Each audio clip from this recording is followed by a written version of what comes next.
Okay. Yep. Okay, members, I will invite those of public gallery. They're welcome to use the mobile devices as long as they're in airplane mode and all devices are muted. It's not permitted to take photographs or record any of the meeting. We have Aoife Finnegan coming in on Zoom and Anya as well. Okay. Excellent, thank you so much. Okay, good morning.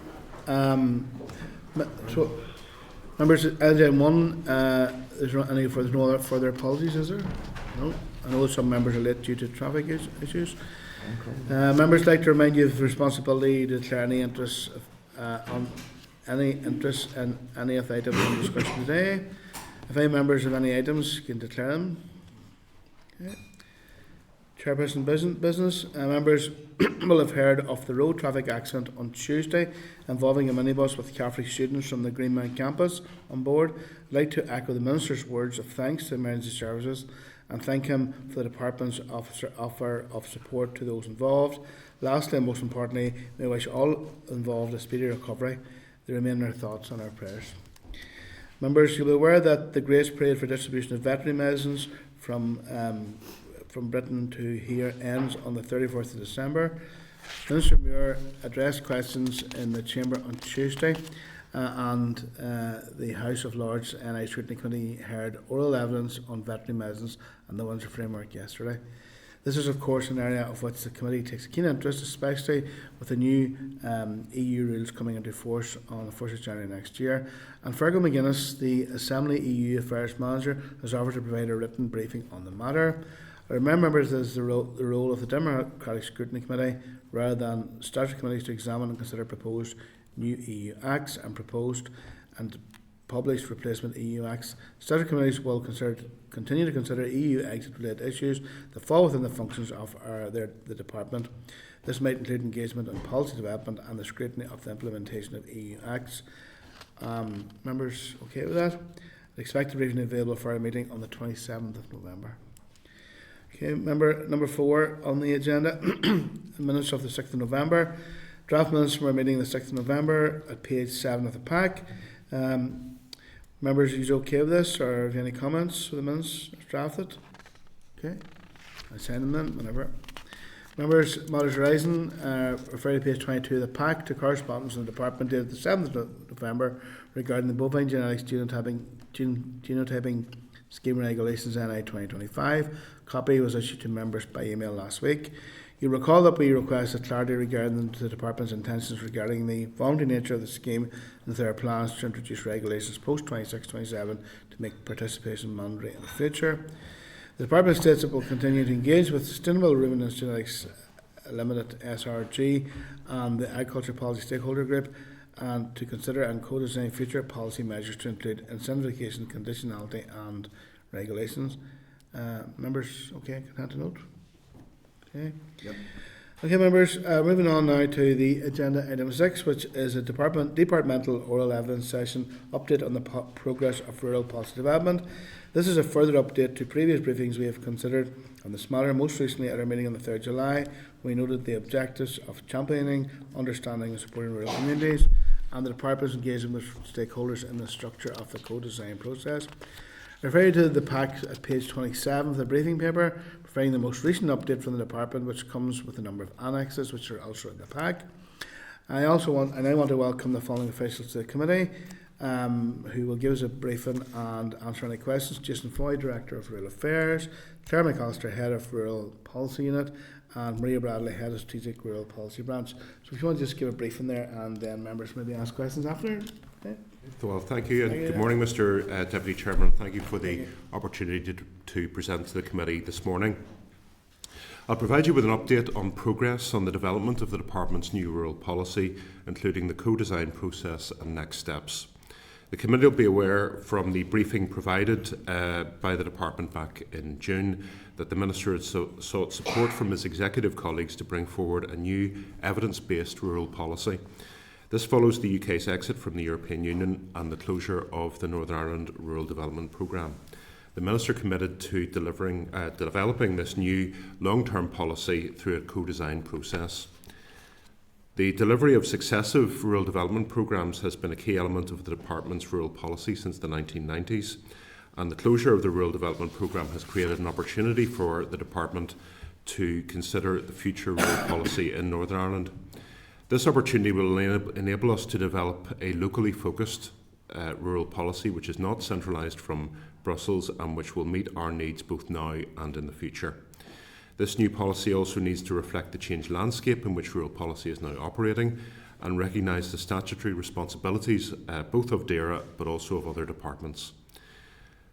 The new rural policy is not a replacement for the rural development programmes of the past, but will take on board the learning from those programmes. It will also provide the opportunity for a more flexible rural policy capable of addressing wider rural issues and dealing with new and emerging challenges and opportunities over the 15-year lifetime of the policy. The new policy must also meet the diverse needs of our rural communities. The makeup of our rural communities is very different now to what it would have been even a few years ago. It is important, therefore, that this new rural policy recognises this diversity. For our policy, diversity goes far beyond identity and seeks to recognise the diversity between our rural communities. A rural community close to a city or town has very different needs and challenges to a community, for example, deep in the Sperrins or close to the border. This will be a new Northern Ireland executive rural policy developed through close collaboration across central and local government and represents a collective approach in how the executive will seek to address rural needs in the future. The work in developing the new policy has been taken forward at pace with intensive work undertaken over the summer. There has also been significant engagement with stakeholders in recent weeks. This engagement will continue over the coming weeks and will continue to be reflected in the significant policy development work required before submitting final proposals to the Minister for his consideration. In developing its new rural policy, the Committee will be aware that the Department does not have its own policy levers itself to address many of the issues and challenges facing rural communities, and the statutory responsibility for many of these lie with other departments. Central government departments and local authorities share responsibility for delivering services across urban and rural areas. Under the Rural Needs Act of 2016, all government departments and other public authorities listed in the schedule to the Act are accountable for having due regard to the social and economic needs of people in rural areas. The Executive's Programme for Government aims to build a stronger, connected, resilient and prosperous rural communities where people want to live, work, visit and invest. The Department recognises that delivering for rural communities is not something that DAERA can do alone, but must do in partnership with other departments. DAERA has a successful track record of working in partnership with other departments to deliver outcomes for rural dwellers. The Committee will be aware of the Tackling Rural Poverty and Social Isolation framework and the range of interventions supported under it, covering policy areas such as regeneration, community development, health and wellbeing, poverty, libraries, housing and tourism. DAERA also delivered a range of pilot interventions under the Rural Policy Framework, including support for rural businesses. The Department has sought to incorporate all this experience and learning as we have progressed this important work. Officials have been increasing our outreach to gain better understanding of ongoing rural policy work across the UK and Europe, and as a result have attended a number of events in recent weeks. The Rural Futures Network took place recently at Newcastle University and was the first in a series of planned events aimed at exploring the UK's rural policy landscape. It brought together a wide range of practitioners, policymakers and academics from all 4 UK regions to consider policy approaches across different jurisdictions which acknowledge both shared and unique challenges. The 6th European Rural Parliament took place in October in Inverurie in Scotland, and a DAERA official attended. This participative assembly welcomed delegates from over 40 countries to strengthen the diverse voices of rural and island communities across Europe and to ensure their interests and well-being are reflected in national and European policy. Our Rural Policy Unit is building on the insights and connections gained from recent events and has initiated contact with policy officials across the 3 other UK jurisdictions to establish ongoing meetings. These discussions will focus on rural policy challenges, particularly those faced by government departments with specific responsibilities for rural, and will explore opportunities for continued collaboration and knowledge sharing. we're learning from the experience of others. The Department drew up initial proposals for the development of a new rural policy under the direction of the Minister and discussed these with rural stakeholders early in 2025. This included a proposed vision, overarching aim, objectives for a new rural policy. It also included structures and key principles for the co-design process, which would be underpinned by a set of agreed values and behaviours to take forward this policy development work. It's worth noting that the vision, aim and objectives have evolved during the course of policy development, and that's reflecting the essence of co-design, which we have found to be very valuable. More changes may be needed following the public consultation, and we're very open to this. So phase one of the co-design process involved the establishment of 3 policy co-design working groups to take forward the development work under each of the 3 key strands: championing rural communities, understanding rural communities and supporting rural communities. These working groups were co-chaired by a departmental official and a rural stakeholder.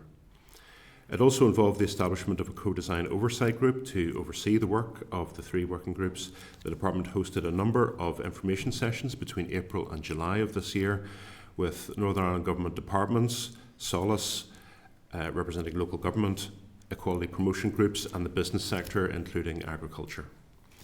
Membership of the working groups included representatives from our department, from other executive departments, from local government, from public authorities, rural community organisations and academia.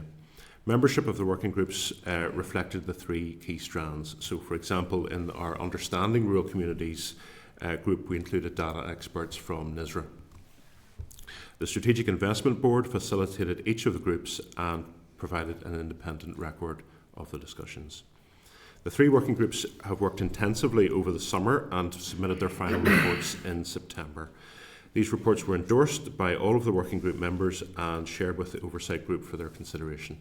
In total, 29 organisations participated in the working groups, and the department is grateful to all members for their commitment and participation.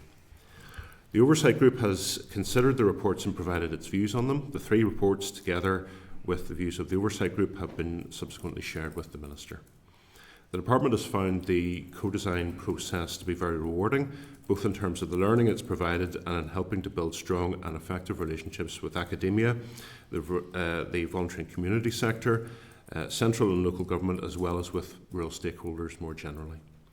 Their dedication and active participation of so many stakeholders has ensured that this process has been positive, and it's been a very valuable experience for us. Rural stakeholders have embraced the process from the outset, and at the most recent meeting of the Oversight Group, rural stakeholders spoke warmly of the positivity and transparency through which this new policy is being developed. Their voices are being heard.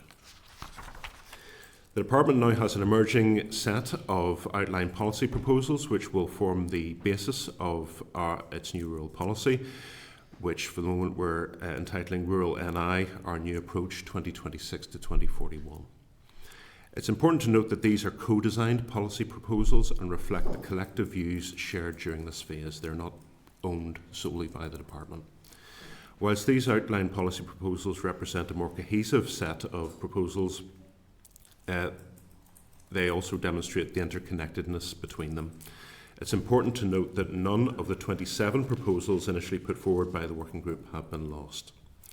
This is a new approach to rural policy development in Northern Ireland, and one that has provided rural stakeholders with an opportunity to influence policy and for the rural voice to be heard.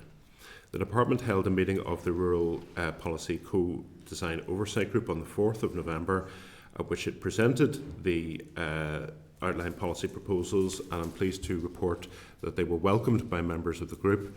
Members were delighted that none of the proposals contained in the working group reports have been lost. It's proposed that the overarching aim of Rural NI, our new approach, would be to understand, champion and support rural. This overarching aim would be underpinned by 3 rural policy objectives. Firstly, then, to improve the scope, relevance, accessibility and timeliness of rural research, statistics and other evidence and their use across government. Secondly, to inform, influence and support strategic government policy from a rural perspective. And thirdly, to promote and support innovative collaborative government action on rural challenges and opportunities. The outline policy proposals were included in the briefing provided to the committee in advance of today's meeting, and they include proposals for a new rural champion model to be supported by a new rural collaboration fund to promote collaborative working across government. They also include the establishment of new local strategic rural partnerships in each of the 10 rural council areas, which will be supported by a new DAERA Enabling Rural Fund, and strategic investment in the voluntary and community sector infrastructure support to understand, champion and support rural. The outline proposals also include a new rural research and evidence model, an independent baseline study of rural, a new rural typology for Northern Ireland, and a review of the Rural Needs Act 2016. The outline proposals collectively signify a strategic shift in DAERA's approach to collaboration with central and local government, aiming to achieve improved outcomes for rural communities. The primary focus of these proposals is to embed rural considerations into both central and local government decision making, while recognising the significant interdependencies between them. DAERA will take on an enhanced role for championing, understanding and supporting central and local government, the voluntary and community sector, wider stakeholders in rural communities to work together to create a thriving and sustainable rural Northern Ireland. Additionally, investment in evidence, research and support for the rural voluntary and community sector to advocate for rural interests are identified as key elements that extend across all aspects of the policy. Finally, I would like to give the committee a brief summary of the next steps in the policy development process. The Department welcomes the positive response of the Oversight Group to the outline policy proposals and will continue to develop these outline proposals over the coming weeks. Phase 2 of the co-design process will involve engaging with key stakeholders and industry-specific representatives. The first interactive engagement session with industry took place last week when the Department met with the Ulster Farmers Union. The Department will meet with representatives at senior level from other NICS departments, from Solace, from equality promotion groups and also the wider business sector. The indicative timeline for us suggests a public consultation on rural NI, our new approach, early next year. Our rural communities are diverse and make a vital contribution to Northern Ireland society, and it's important that this long-term strategy recognises and supports this. The public consultation will provide an opportunity to hear a broader range of views from people in rural areas. We'll continue to engage with stakeholders during this policy development process, including with other departments, to ensure that the policy has the necessary support, and of course we'll continue to keep the committee informed. That completes my presentation, Mr. Deputy Chairman, so I'm happy to take any questions and views from the committee. Thank you. John, I think thank you for that very comprehensive briefing, Jason. I suppose what I want to ask is, I do believe that rural communities, villages and rural communities, they suffer greatly because of the loss of the EU Rural Development Programme, and that's a massive void which hasn't yet been filled, unfortunately. But I recall, like 5 years ago, myself and John and others were at Loughley College when we started talking about the bones of a new replacement rural policy. The Minister Pooch came in, there was a lot of work done in bringing forward new rural policy, and there was pilot schemes such as the Rural Halls Initiative was brought out. But that work seems to all now just have been dismantled and we're starting again. So why has that happened? Why are we not further down the line of getting a replacement rural policy? Well, as you say, Mr. Deputy Chair, the rural policy framework was initiated a number of years ago. Since then, obviously, we have been without an executive and an assembly for a period of time, and since restoration, our current minister has decided on a different approach, and that he wanted to commission a new rural policy, and so that's the work that we've been undertaking. Having said that, as I said in my opening remarks, Mr. Deputy Chairman, the learning and experience from that previous initiative has not been lost.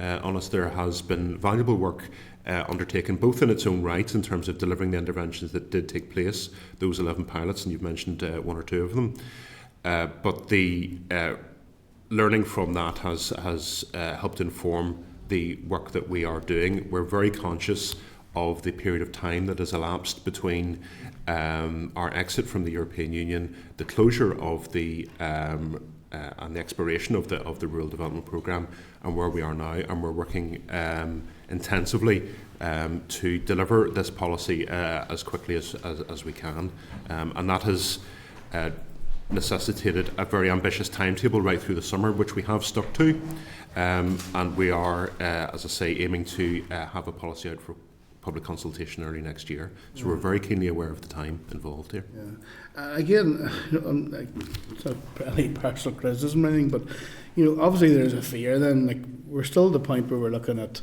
oversight groups and policy development, and there is a fear that come the end of this mandate, there won't actually be anything tangible for rural communities to apply to that will actually change or have a difference on the services in their area, their quality of life, for the community infrastructure.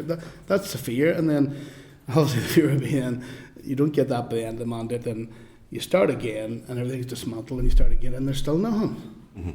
Well, we're very keenly aware of that. We do hear that from stakeholders, and we are aware of that ourselves. So it's certainly very much in our mind the need to, that once the policy is developed and we start implementation, the need to show action and progress is very much in our mind, and will inform an action plan that we will put forward. Also, the approach that we're taking with this and across executive level for us helps to ensure continuity, so that after the next Assembly election, if this is an executive policy, we operate under the direction and control of ministers, as you'll appreciate, but for us that mitigates the risk of having to start again. But it doesn't eliminate, because I say that is a democratic decision taken by elected ministers, not by us. But we have sought to reassure rural stakeholders that we do have this very much in mind in terms of a 15-year policy, not just a policy that will run until 2027. Just finally, before we go, do you see the new local rural strategic partnerships, who would be on those, and would they be something similar to the leader groups, the LAGs that we would have had in the past? You can certainly see parallels between the LAGs and these. This really essentially would operate under the existing community planning structure that exists in local government. So we see a role for the department itself in terms of presence there. Also, the local voluntary, the two big players in this will be the local voluntary and community sector and local government, and us ensuring in its construction an appropriate balance between the two. So there are parallels with the LAGs in terms of the way they were done, but we're certainly looking over the next period of time to develop that much further and take on board the views of the committee and voluntary community sector and local government about who else would be around the table in those partnerships, and we're quite open-minded as far as that's concerned. Thank you, Jason. John? John? Oh, sorry, Chair, yeah. Thanks from me also for the detail in that presentation. The first question is, you mentioned earlier about inclusivity and making sure everyone was represented. Our rural communities are without doubt more diverse than ever. So what continued efforts will be taken to make sure as many as people as possible were on board and represented in consultations? We have, during the summertime, we have engaged with a range of Section 75 organisations, older people, younger people, LGBT sector, quite a range of organisations were invited and have been involved. We're going to engage with them again very shortly to bring them up to date with progress, and certainly we will want to seek their views as to how they would like to be engaged with, how they would like to engage with us. We're very open to that. Our ministers are obviously very open to that as well. So that's something that we want to talk to them about in terms of both the consultation itself and beyond that. But we can, we're open to having specific conversations and dialogue with those organisations and voices right the way through. And I suppose as a supplementary to that, do you believe that effort can be made or achievement realised that the job of work that needs to be done to get some of the representative groups out of Belfast and Derry, putting it bluntly, a lot of these people, for resource reasons, this is not a criticism, a lot of it's resource related, but can the structures that are in place or being put in place be used to try to attract and support, with the emphasis on the word support, some of the representative groups to get into rural towns and villages? We very much have got that sense from those organisations that they can be quite urban focused, some of them, but they certainly have expressed a willingness and an interest to be involved, and we're more than willing to continue those conversations with them. There are capacity issues with some of the organisations, and we've reflected in the policy proposals the need to support the voluntary and community sector more broadly in taking this forward over the next 15 years. But we've had positive conversations with those organisations, and we'll continue to do so. Okay, well, that's good. Thank you. And then finally, Chair, if I may, the increase in diversity in rural populations also means an increase in the range of people from different walks of life, different backgrounds, different workplaces, who have to travel sometimes quite a distance for work or for education or for recreation. Will the working group and policy framework structures be able to actively address the issues of transport and public transport, for example, to public transport providers, and try to make achievement there as well, rather than simply establish that there is a problem? Will there be solutions-based outcomes from? Yes, I mean that's very much one of the things that has come out recently in a different consultation is one of the big issues in rural areas being access to services and physical access and transport. So we have been working with Department for Infrastructure for a number of years in funding and supporting community transport in rural areas, and that has been well received and welcome as far as it goes. But we do recognise that there is still a big issue out there as far as access to services and the role that transport plays in that. So, can we explore different opportunities through this? Absolutely, we can, and that's part of the reasoning behind it. Is the ability and necessity for us to work with other central government departments collectively to try and tackle a shared problem. And that would be ongoing then? Yes. Yeah. I mean, to take the community transport point a little bit further, we've had conversations, our Minister has had conversations with his colleague in the Department of Health, for example. There's a direct impact of a lack of access to transport to health in terms of access to appointments and access to health services. So this can and should involve a cross-government approach where we're looking to work collaboratively with others to find solutions to some of those systemic problems. Okay, thank you. Thanks, Chair. Thank you for that, Jason, and I do agree with it should be a cross-government approach, that the responsibility for rural development shouldn't just be pigeonholed within DAERA, but should be cross-government, but led by DAERA. Anya? Yes, Chair, thank you, and thanks, folks, for your update there.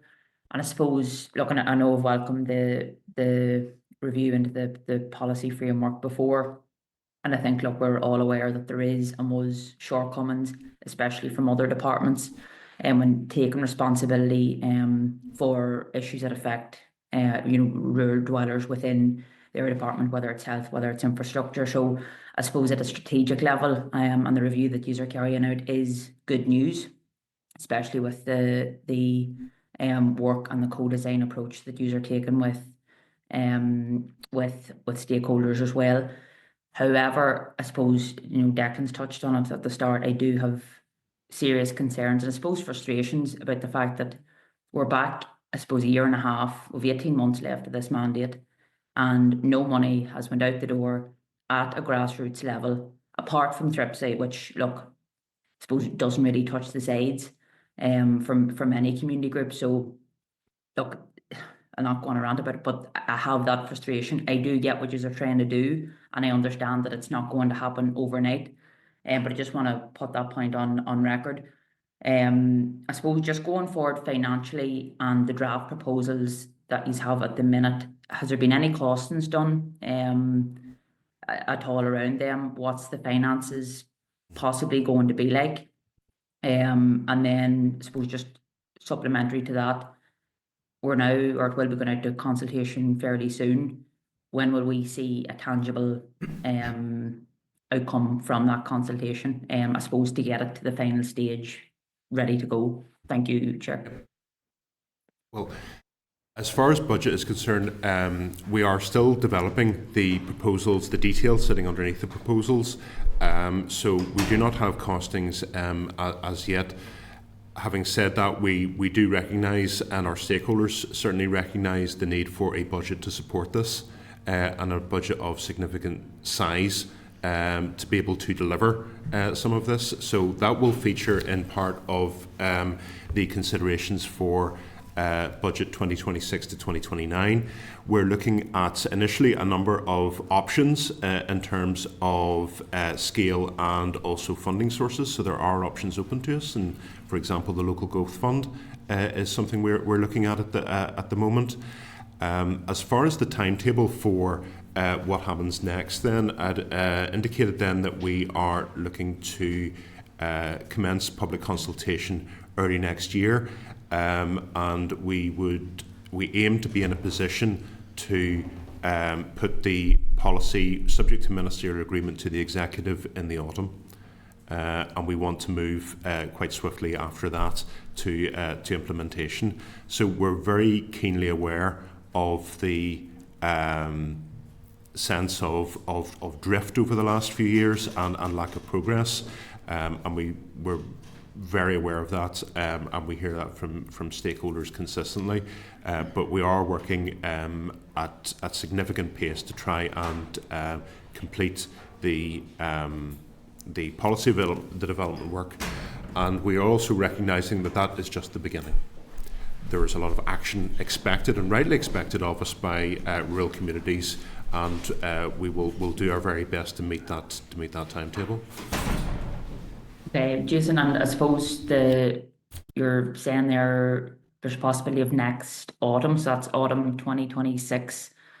Just to play, well, always play devil's advocate nearly, but would there be an opportunity again, budget permitting, that money is getting out the door before the end of this mandate attached to this review? I wouldn't want to necessarily raise expectations unnecessarily, but that is a possibility, but I wouldn't put it any more strongly than that. At this point, this is subject to ministerial decision and executive agreement, and various budget considerations as well, which are beyond us at the moment. So I don't want to be able to promise funding starting to flow from then, but we do absolutely understand the expectation out there, and we'll do our very best to meet it.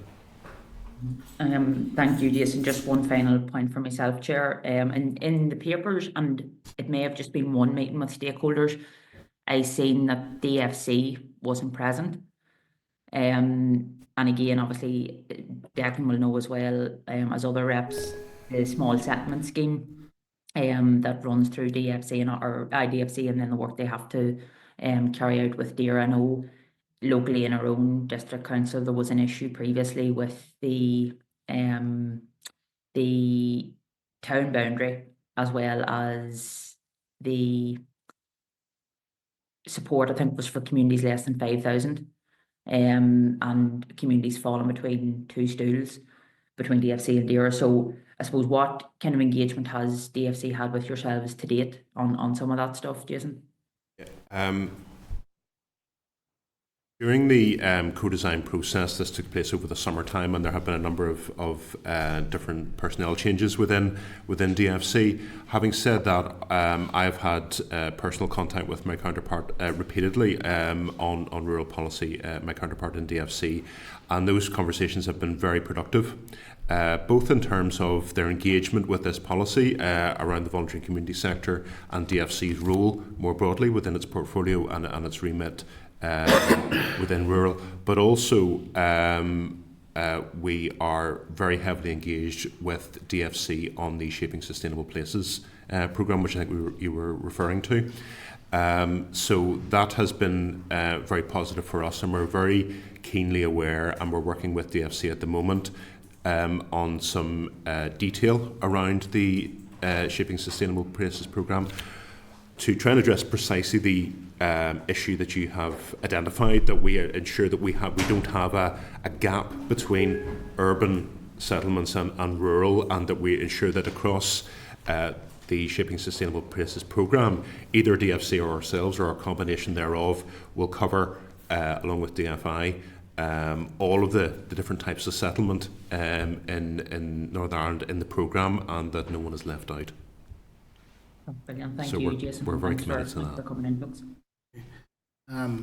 So just before I conclude, I just want to reiterate, but on you said that's a very important point, and it's a bugbear which I've been raising with the Minister, the fact that the DSE don't fund regeneration for settlements below 5,000, and then there's no there isn't really a village regeneration scheme like we would have had in the past under the old Rural Development one.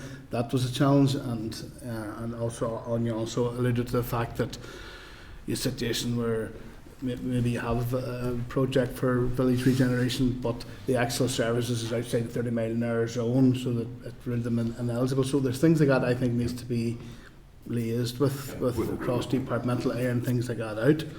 And also, you mentioned services earlier, and I'm just going to mention this too, because I do recall meeting stakeholders many a time who have a very strong view that deprivation is not accurately assessed in rural areas, because whenever you're doing the weighting for the multiple deprivation measures, the access to service is only weighted at 10%, and then that skews it away from rural areas. Has there been any further consideration that you were? I know it's not this particular department, Jason, in terms of having another look at how deprivation is actually measured under the MDM.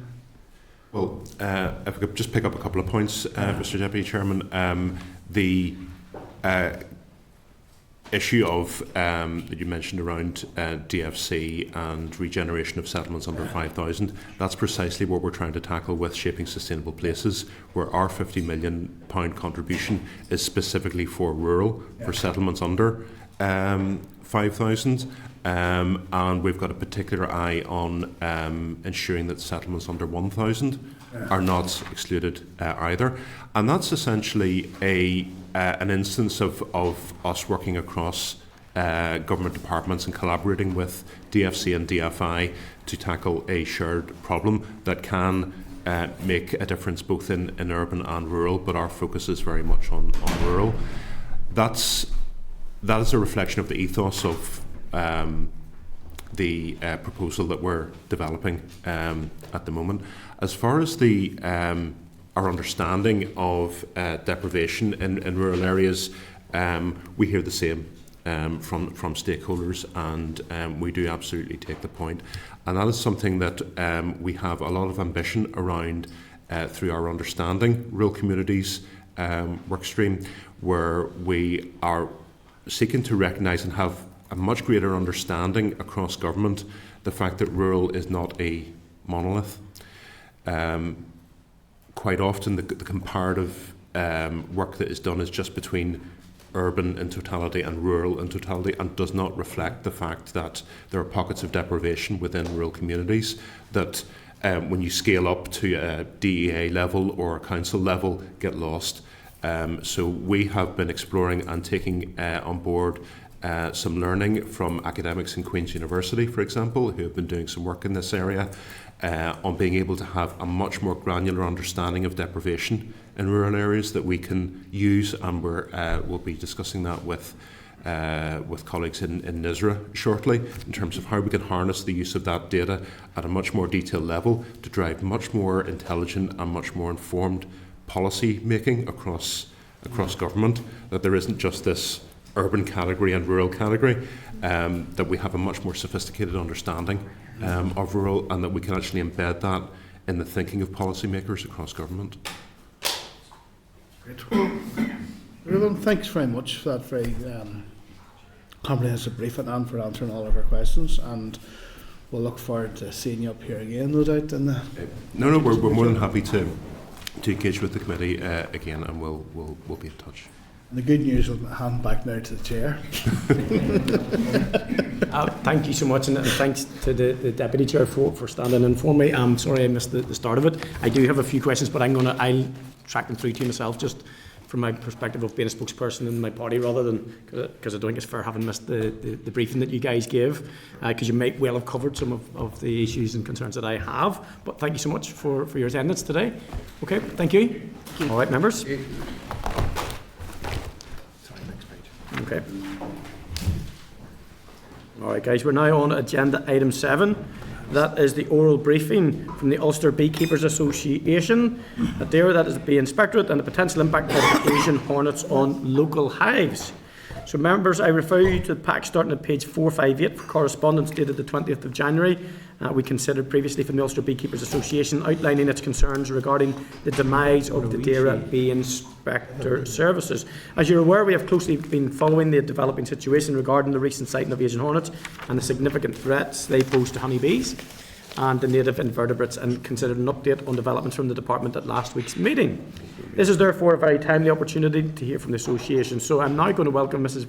Valentine Hodges, the association's executive chair, to the meeting, and invite her to brief the committee and answer any questions that we have. Thank you very much for attending today. Thank you for having me. Not a bother. So if you'd like to brief the committee, I'm sure they'll have some questions for you. Good morning.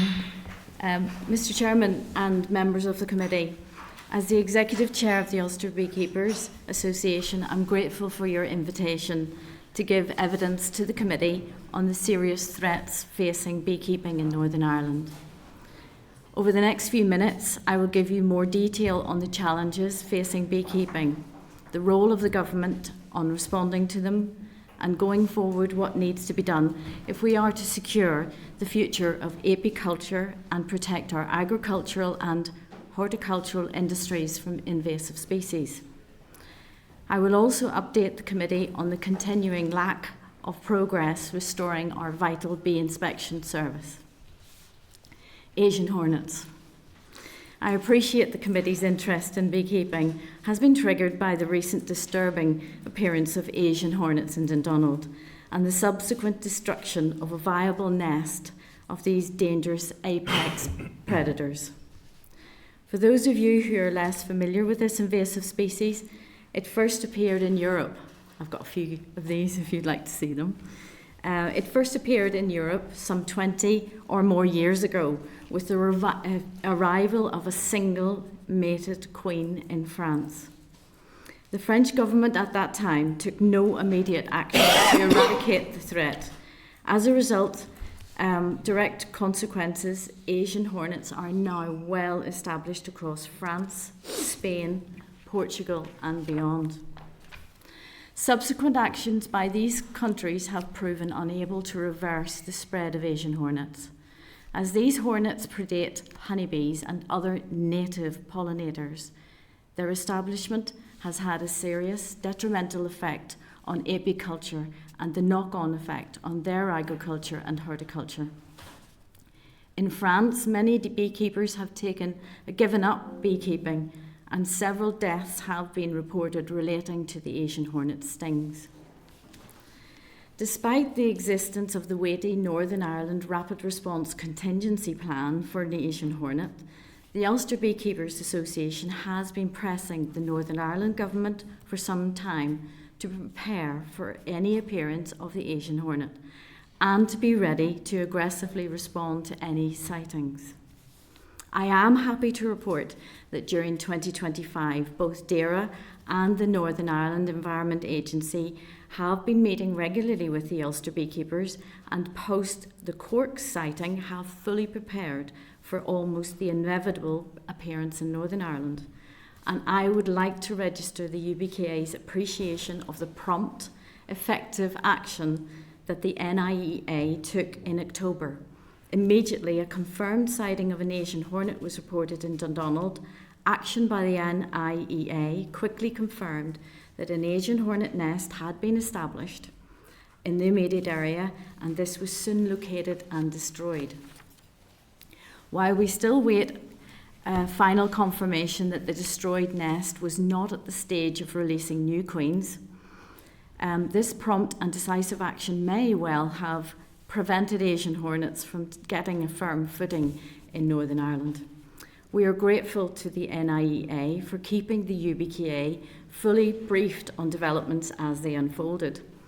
And at the time, we did offer to field some experienced beekeepers to boost its track and trace arrangements.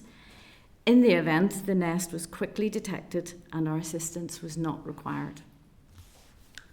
We were fortunate that the initial sighting of the Asian hornet was reported by a member of the public who had seen the press coverage from a similar occurrence in Cork a few months earlier.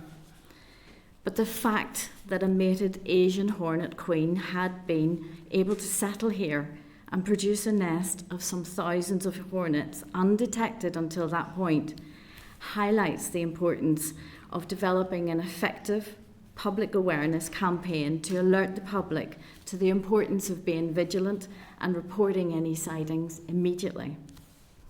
We all have access to the Asian hornet app, which both reminds us of the appearance of the insect and gives us a direct link to the NIEA Invasive Species Unit. However, much more needs to be done to ensure that the public, and particularly those travelling in vehicles between the continent and Northern Ireland, can recognise this Asian hornet. Movement by freight, by road, sea and air can inadvertently carry a mated queen into Northern Ireland unnoticed. The UBK are also working with other beekeeping bodies in Ireland to alert both governments to the serious risks associated with the Asian hornets. And we are currently chairing the All Ireland Beekeeping Action Group to coordinate this campaign. We recognise that it's vital that both governments work in tandem to address this threat. It will count for nothing if we take the right steps to find and eliminate the Asian hornets on appearance, if similar action is not taken by the Republic when facing a similar situation. The lessons in Europe are that decisive, coordinated action is necessary if we are to have any hope of success. Tropole lapse, a worrying example of the dangers of uncoordinated action, is provided by our differing approaches to another dangerous invasive species, Tropole lapse. This is a particularly nasty bee mite, originating from Asia, but now on the frontiers of Europe. Tropole lapse is very dangerous to bees and to other pollinators. Small, fast-moving and difficult to see. The UK government has responded to this threat by banning bee imports from affected countries, and of course an action which we strongly support. Indeed, we would go further in banning all bee imports to Northern Ireland.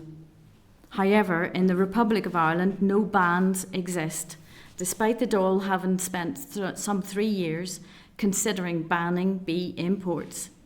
Nothing there has happened. This represents a real threat to pollinators in Northern Ireland. If Tropole lapse were to appear in the Republic of Ireland, it would inevitably spread to this jurisdiction. Bee inspection services. Northern Ireland has traditionally followed the UK approach of maintaining an effective bee inspection service. Part of DAERA to protect honeybees from serious notifiable diseases such as European foulbrood and American foulbrood. No such service is provided in Ireland, and that in itself represents a risk. In recent years, retirement, and in-service death has in effect reduced Northern Ireland bee inspection to a skeleton service, with 1.5 bee inspectors largely inspecting bees passing through our ports, along with other duties that are taking priority. They are not able to discharge their full statutory responsibilities relating to the inspection of all bee apiaries with suspected outbreaks of American foulbrood or European foulbrood, and more importantly, to test surrounding apiaries to ensure that it's not present and it has not spread. With surveillance and post-disease follow-up visits not taking place, we are left a large number of hobby beekeepers without professional in-apiary assistance, as enjoyed by the rest of the UK.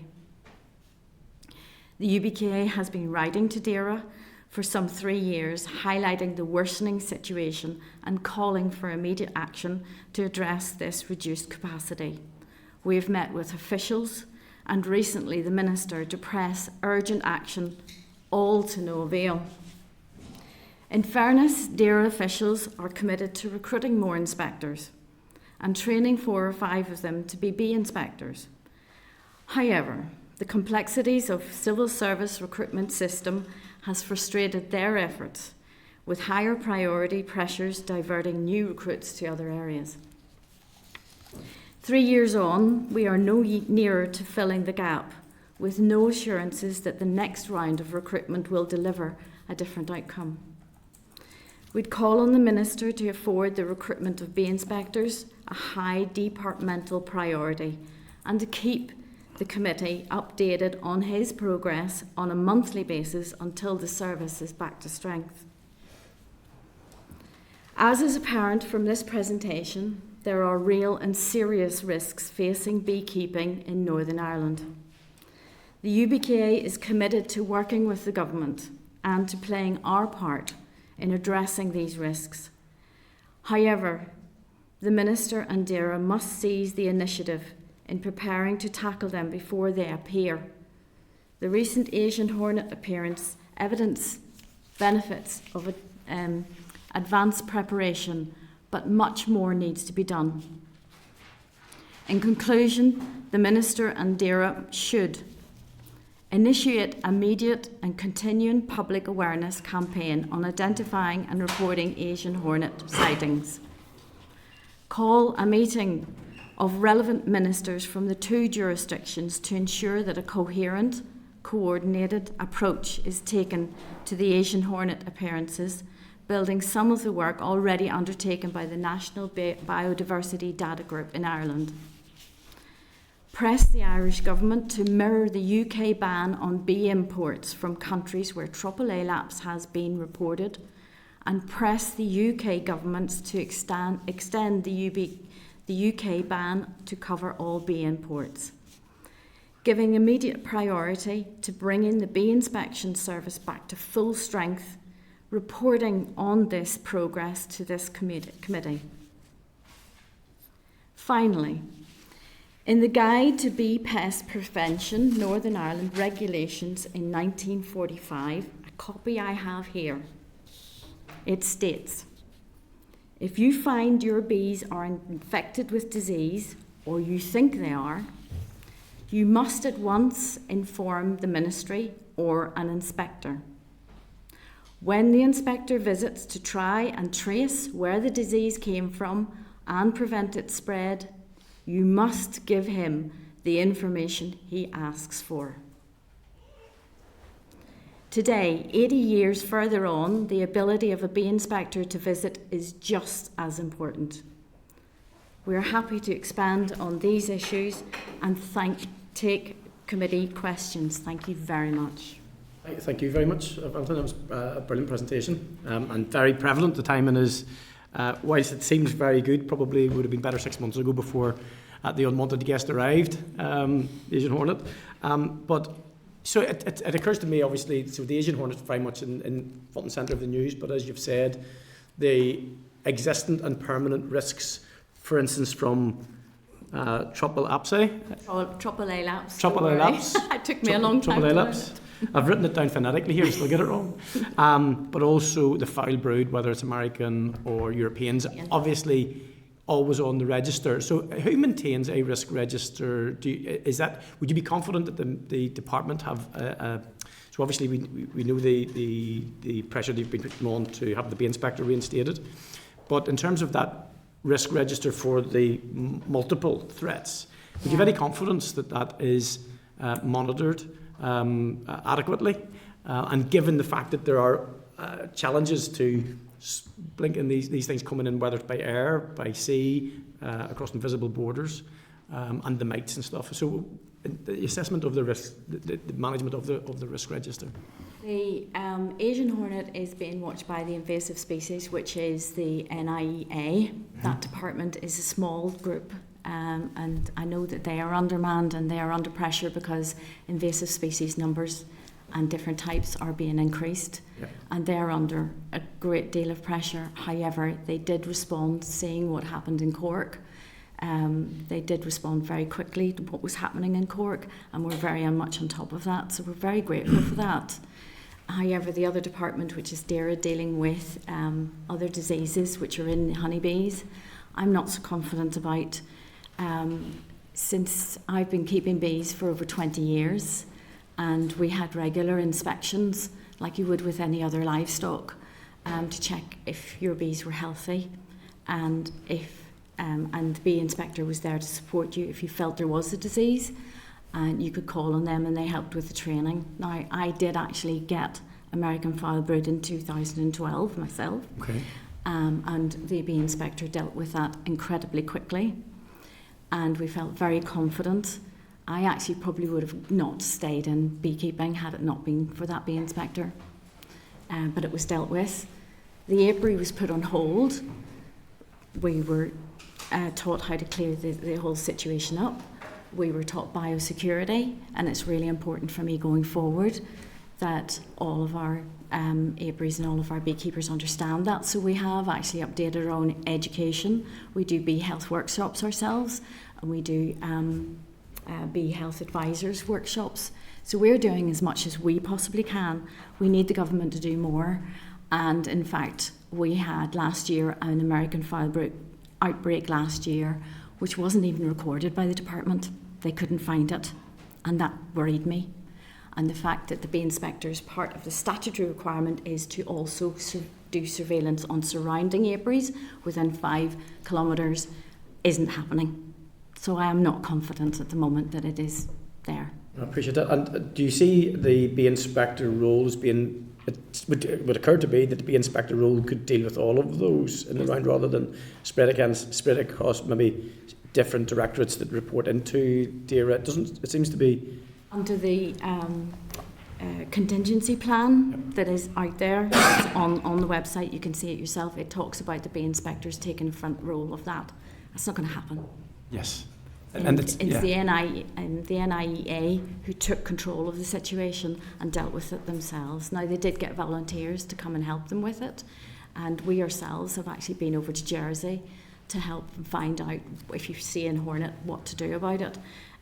But we need more public awareness, and we do need the bee inspectorate to be able to help us with that.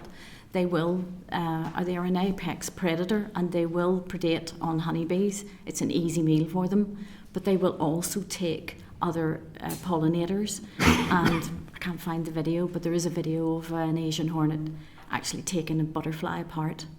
Yeah, and they are quite dangerous, not just to beekeepers, but also to farmers and anyone working in the land. They're not that dangerous. If you see one, you can walk past them, they won't bother you. You go near their nest, and you're in trouble. okay. So if they put a nest into a hedge or into the brambles or into the apple trees, you're in trouble. And we saw, and there's evidence there of when they took the eye off the ball in Scotland in around 2009, how they had to react to that. So we're probably in a similar position ourselves, I would imagine. One last question from me. I know there's some interest in the committee. So obviously Asian hornet is the imminent threat at the moment, but you did say in regard to the difference in the legislative approach on this island with regard to the mite, for instance. So the UK have a ban on imports for hornets, but that's not, and we have one island here, obviously, so in Northern Ireland we'd be particularly vulnerable because in the Republic they don't have that. Are you aware, and have you written to the Minister of the Department in regard to that piece to see what action they're taking to communicate with the Government in the Republic to see that addressed? With our regular meetings, we have been bringing up the AAA lapse, and in fact I met up with the Minister 2 weeks ago, or was it last week, and we mentioned AAA lapse. It doesn't seem to be on the radar.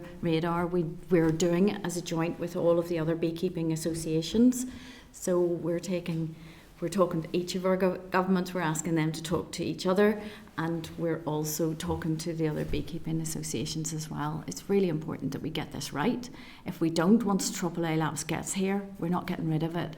It's worse than Varroa. I don't know if anyone knows what Varroa is like. It feeds on the blood of the bee. Yeah, I was reading it's that, like, yes. Yeah, it's like a cat on, if a bee was our size, it'd be like a cat feeding on you.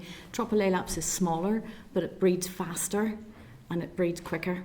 And compared to Varroa, which is a mite that we can just about see as a beekeeper, you can't see Varroa, and it moves much faster. So the Varroa is seen like a donkey, the AAA lapse is like a racehorse. And there's a lot of research going on and being supported by the NBU in England, and there's lots of, they're very concerned about it. Really concerned. Thank you. Just one comment on the back. I see it says UKVA have 1,300 members.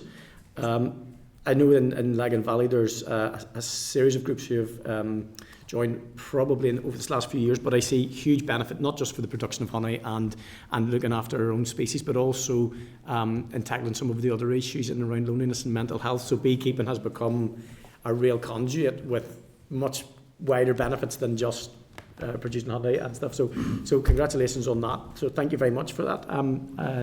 Aoife, is it Declan or Aoife first? Is it Aoife? Okay, Aoife. Go ahead. Yeah, thank you. And your briefing has been excellent. I've learned a lot just from your briefing.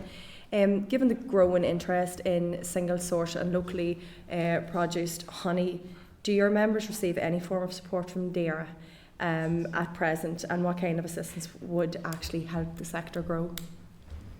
We don't get any support at all. It would be great if we could get some support. We used to get a lot more support of even training, and there was, I think it's still on the website as well, where they were going to help support us with training and outreach, but we don't get any support at all. We're producing our own how to take a sample, and we're having to deliver those samples ourselves to AFBI. We still have that resource, which we are very grateful for, because they can test for American foul brood, they will test for European foul brood. They're checking for acrin, which is the Isle of Wight disease, which when it came in, it destroyed 80% of the bees and bees hives in the island and in England as well, I believe. And that we think AAA lapse will be as bad as that. So, no, we're not receiving any support at all. Okay, thank you. And do you believe the honey industry in the north has the potential to expand if it were properly supported, while still recognising that bees must be protected not only for economic reasons, but because of their central role in biodiversity? Absolutely. I do believe there's big growth, not just on honey, but other products. I myself am a full-time beekeeper with my husband, and we also produce skincare products, and there are other industries that you can go into. We have another member who is also producing the bee venom as well, which is very important within medicine and skincare. And from a well-being point of view, we do teach beginner beekeepers, we do bee experience days. We also have our bees here, so if anybody would like to come along and put a bee suit on, there's one there, and it's great to get people out. I do a lot of talks to green spaces where people with mental issues or well-being, and we also teach in men's sheds, and we also have an apiary in Hyde Bank where we teach both the staff and students. And that's being expanded. It was done as a pilot, and that is expanding going forward. If you go to other countries like Slovenia, there's a whole tourist industry based, and we've got a fabulous history here. going back to the time of the famine, where we talk about the congested district board hive, which is the first development of bees was done here in Ireland. It's a beautiful history, it's a beautiful insect, and what we are doing, to finish on a high, is we are bringing the international meeting of young beekeepers here to Northern Ireland for the first time next summer. And it's kids from 12 to 18, and they're all getting together. We bring Ukraine, Australia, America to Belfast to exchange experiences, to experience cultural experience as well. And that would be great if we could get support for that, because that's self-funded as well. Yeah, it sounds fabulous, and I think that, you know, spreading that education is so important, and you're obviously very, very passionate about it, and I appreciate you sharing that with us, and it is something that I would be really interested in going seeing the bees putting the suit on once they land on me. But you mentioned a wee bit earlier there about a coordinated approach with the Irish government. And I'm just wondering about the opportunities of shared island funding, because many times I have spoke to the Minister, I've asked the Minister questions in terms of his work with his counterparts in the South, and he is very keen on doing that, and has actually, I think we asked a question the other day, and he has shared funding in terms of shared island funding, not for this but in other issues. But there is a huge potential there, I'd imagine. Absolutely. Absolutely. Yeah. Bees don't understand borders, and we've got a land border. Agree. Yes. Yeah. And they can swarm, and that's why we are closely talking to the other associations throughout the island. And the problem that we have at the moment is there was one big association, and there's splintered away from each other. Okay. And in fact, what we've been asked to do is chair this All Ireland campaign, because we're seen as sort of trying to bring people together. Yeah. So getting everybody into the same room and getting them to talk together and talk about bees, which is our common goal, and how good it is to get kids out. It's really important, and there's a big future for it. Yeah, no, that's very good. And finally, I promise you this is my last question. I just think from reading the report and from your oral briefing, it is evident that a lot of time has been put, a lot of measures have been put into resources where I feel those resources could be put into this inspection support. For me, just from reading it during the week, it feels like a lot of the measures that have been put in place could actually be dealt with an inspection support person or officer, whatever you want to call it, if that was just to be put in place. Would I be right in saying that? Absolutely. Yeah, I think that would certainly give beekeepers much more confidence, and a more of a closer link between the government. I mean, with American foulbrood, it's a spore-forming bacterium. One cell within a beehive could kill all the bees in Ireland, the whole of the island, and we need to control that. And we have had, I have graphs and everything here that shows you the more inspections we do, we will find it, we can eradicate it, and the incidence will drop down. We need to protect. We have a native black bee called Apis mellifera. We should be looking after it. It's our bee. It's native to our island, and I think it's important that we have healthy bees. Yeah. Thank you very much. No, I appreciate your answers. Just before we bring Joan in, it's the native bee then, so you've painted a really cuddly picture of it. In terms of that, where it sits in the biodiversity sort of pyramid, if you like, does it sit, and is it, I imagine it's intrinsic to obviously producing honey and so on, but in terms of its value to the wider environment, could you just maybe instruct us on that? And is it friendly with the bumblebee? Does it get on with the bumblebee? It does. There is no competition. Good. There is some talk of maybe if there's too many beehives that we will move the native pollinators, and we do teach all of our beekeepers that you can only have a certain number of hives in a certain area. In fact, we have almost 80 hives, but we have 9 different apiaries, so we don't overpopulate. And the idea is that those honeybees will actually pollinate those wildflowers and those hedges, and will actually give you a higher yield for next year. So it's also going to help your horticultural and your agricultural departments as well. We often take our bees to the oilseed rape to help with increasing their yield, and it works really, really well. And the pollen is actually very high, and it's really good for our honeybees for their growth, because that's their protein. So it works, it's a symbiotic relationship. We don't take all the honey from our honeybees, and the native black bee is actually really good at understanding our climate is not consistent, and it doesn't build up like the Italian bee, because one spring, one day doesn't make a good spring. And I think we call it a symbiotic relationship, and you can work with the bees. If you try to fight them, they'll fight back. Yes. So you're better working with them. I think that's important. Like the politicians up here. You're more like an Asian hornet, to be fair, Daniel. Don't speak about Tom again. Just saying.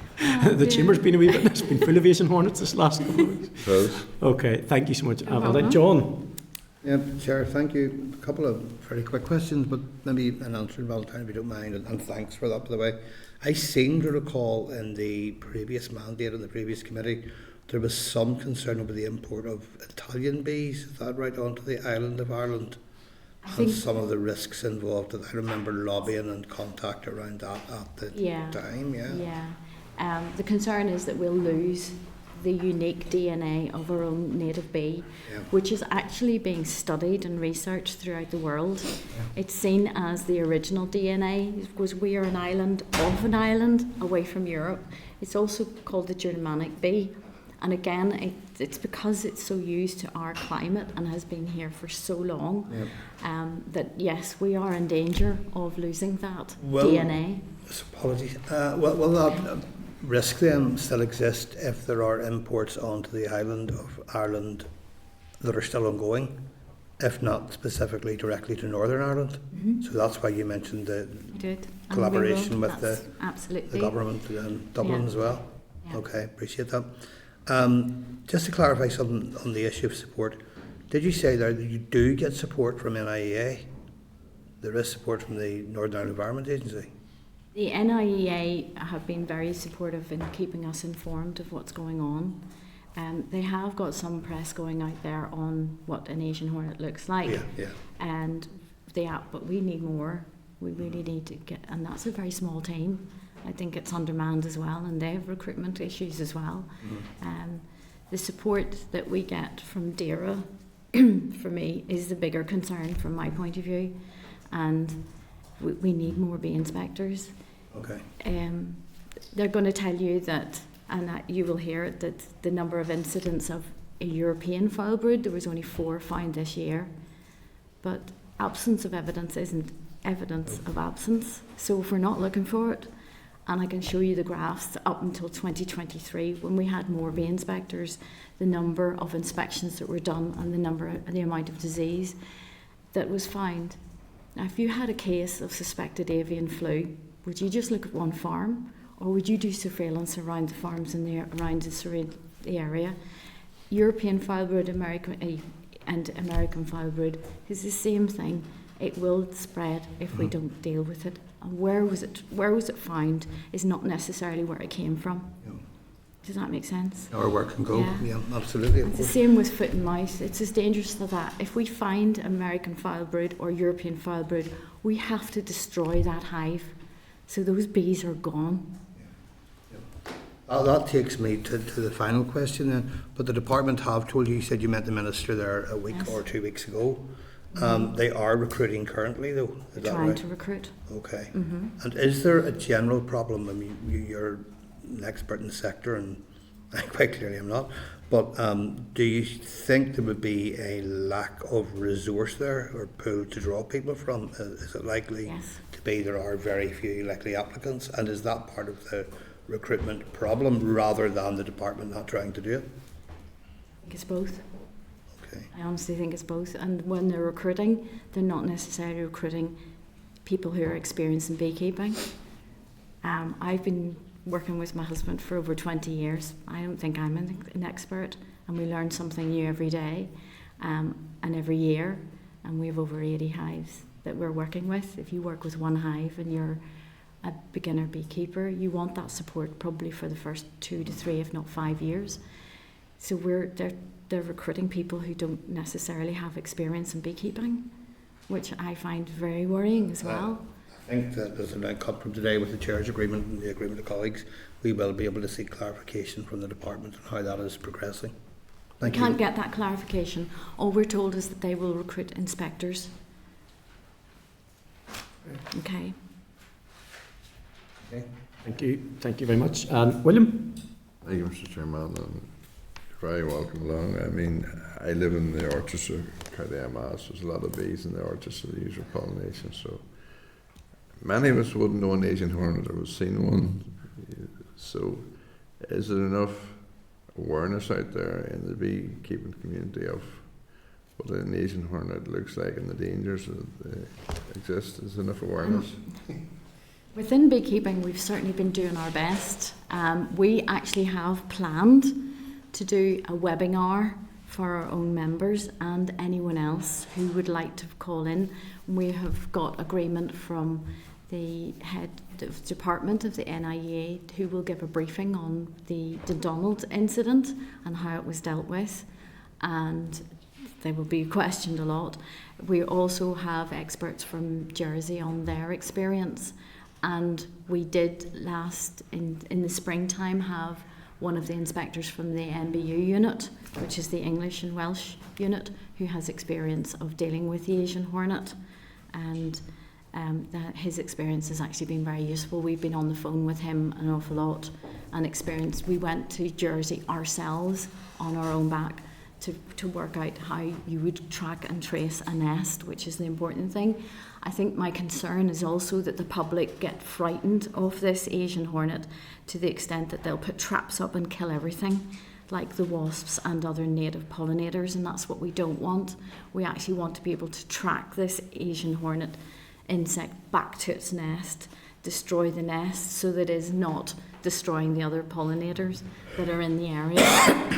So it's important that the public are aware of that. And in fact, when the Dundonald incident happened, there was a little bit of a mistake where the wrong hornet was put onto the website and had to be removed very quickly so the government can get it wrong as well. So we need to make sure that everybody knows this is the yellow-legged hornet, which is the Asian hornet, and not the European hornet or any other hornet, because there's plenty of them out there, none of which are in Ireland at the moment. Can I see it? Yes, please. Pass it round. I presume they're used to a warmer climate than ours. They can still operate in a colder. We've got three, have we? They It's get the same thing. yeah. That's they're slightly different because they're different insects, but I wouldn't know the difference. I think the consensus was that it wasn't going to survive in colder areas. In France, this year there've been over 500,000 nests found, and there's cold areas in France during the winter, and they've overwintered there. They're overwintered in Jersey, and we've been to Galicia. There's I think how many 300 nests discovered there. 300, and there's 668 nests have been found and destroyed in Jersey, which is 6 miles by 4 miles, and that is having a detrimental effect on their native pollinators. Must be able to breed very rapidly then. Yeah, she's very clever. She's very clever indeed. Yeah. The nest that was discovered in Dundonald, they think, wasn't at the stage of releasing queens, but one nest will have up to 18,000 hornets in it and can produce up to 600 queens. Now, not all of those will overwinter, and the ones that overwinter may not go on to produce viable nests, but all you need is 5% of that, and you're in big trouble. So every single one that is detected, every single insect that's detected, we must find that nest. Okay. Enough, William? Thank you. Okay, members, any other questions? No? That was a very informative session. Thank you very much indeed.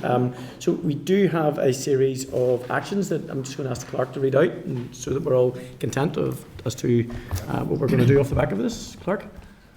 The first action is to write to the department to ask for an update on recruitment and details of the recruitment process and how that might be being advanced.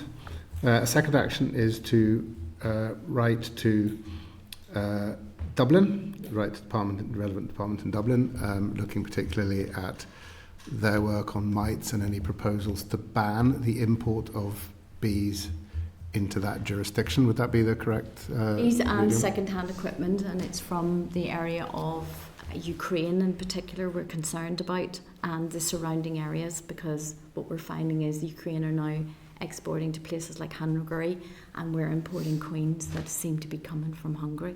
So there's a bigger issue there. If I may, that relates That's to the right. triple lapse. Triple A laps, don't worry. Triple A I'll lapse spell it for you. mite, which is specifically for that Yes. for that query. Thank you very Yes, much. that's the triple A lapse. Members, are there any other actions that are outstanding there? I'd say that one. If you're up with them. Just maybe. Oh no, you've done the shared and stuff, and that's it. Yeah. Good, yeah. If I could just finish on the high, that Yes. we are going to bring this international meeting of young beekeepers to Northern Ireland, and any support that the department can give us for this event would be really welcome. It's going to highlight We'll Northern write to the Ireland. department in that respect. And could you share some details about that event with the committee, because there may be some interest on the committee as well in terms Great, of, thank you so much. especially if you're bringing young people. We're very keen. 12 to 18-year-olds, and Brilliant. they're amazing. We've had ambassadors from Northern Ireland go to the event, and they've been absolutely fabulous, great ambassadors for Northern Ireland, and some of them have come back with great ideas on what they want to do for the future of beekeeping. So it works really, really well. Thank you. Excellent. Okay. Sorry, if you're doing a William. I'm going to suggest. Oh, sorry. No, Go ahead. You're going to No, go no, ahead. go ahead. No, you're doing a William. Me? Sorry, go ahead. Yeah. I'm going to suggest that we go for the visit to visit the bees. Yes. Then, yeah, I think that'd be good. Yeah. Yeah, no problem. You're very welcome. Are those the bees at the assembly or the bees? Whatever one's Here. suggested. We yeah. actually have them in the Congested District Board, which was a hive that was developed here in 1849. So it's an Irish hive There you go. design. It's all in white, and you have 3 colonies here, all through your conservation work that you do here up in the estate. Yeah. And they're native Irish black bees, and it's a design area for the native Irish black bee, of which we were both members as well, Okay. in IEA. It's just, do you hibernate, I take it, do they? Bees hibernate or not? Don't hibernate. Don't. They're the only insect that of the wasps. Wasps don't hibernate, and the Asian hornet doesn't. It hibernates. The wasps hibernate, but bees don't. Bees That's don't. why they store. Honeybees store the honey for the next generation. So they don't store it for themselves. They store honey for their next generation, which is amazing because, you know, that, and they will fly on a good day over the winter as well. So they're the first pollinators you're going to get in the springtime. That's why they're so important for agriculture as well. Yep. Excellent. That's very So can I just interesting. recap Yes. on the visit? So are we considering a visit to maybe our hives Yeah. following a Yeah, meeting? absolutely, I think so. I think. Is there any particular reason not to do it at this time of year or to delay? Yes, definitely not this time of year. You don't want to open them at this time of year. Oh, That's, it's too cold and too wet, and the last thing we'll want to do. Okay. But I would recommend it, and you do have an ambassador here who looks after them with us as well. So there's a bee suits here. So if you could arrange it, I think it would be on a nice day when they're nice and friendly and they're going out and getting on with the job. They're wonderful. They're if you want well-being, and it's beautiful to listen to that hum and to just see them coming and going. They're so busy. No one will believe you're talking about Stormont when you say nice and friendly, getting on with the job.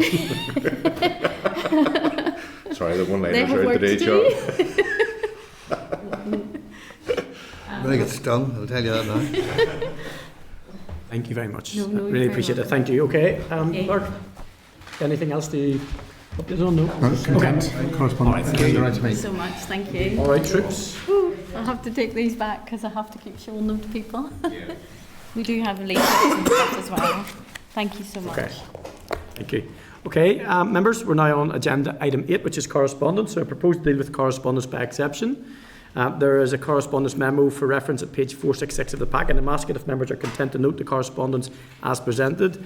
If members have any comments, I'll summarise the content of the particular correspondence and open it up for comment. So are members content, or do they want to draw attention to any specific pieces?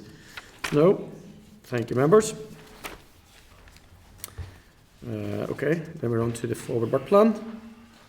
Members are referred to pages 11 to 14 of the table of papers for the draft forward work plan. Are you content that it's published? Okay, members, agenda item 10 is any other business. Members will have been sent an invitation by the team to a webinar entitled Online Launch of Sustainable Trails Development Guide from Outscape. It's worth noting that this is a department-funded initiative. The team have emailed the invitation separately to ensure the booking link works for you if you're interested. One further item from me is to remind members of the informal event the committee is hosting in the Stormont Hotel between 2 o'clock and 4:30 this afternoon. The team have distributed papers relating to the agenda, and I would like just to reiterate how important the session will be in informing the committee's engagement on the issue of the Nutrients Action Programme, which we know is generating a great deal of interest. And I look forward to seeing you all there. Does anyone have any other business? Nope. Okay. Agenda item date and time, place of next meeting is next Thursday, 21st of November at 10 a.m. in room 21. Thank you very much. The meeting is now adjourned.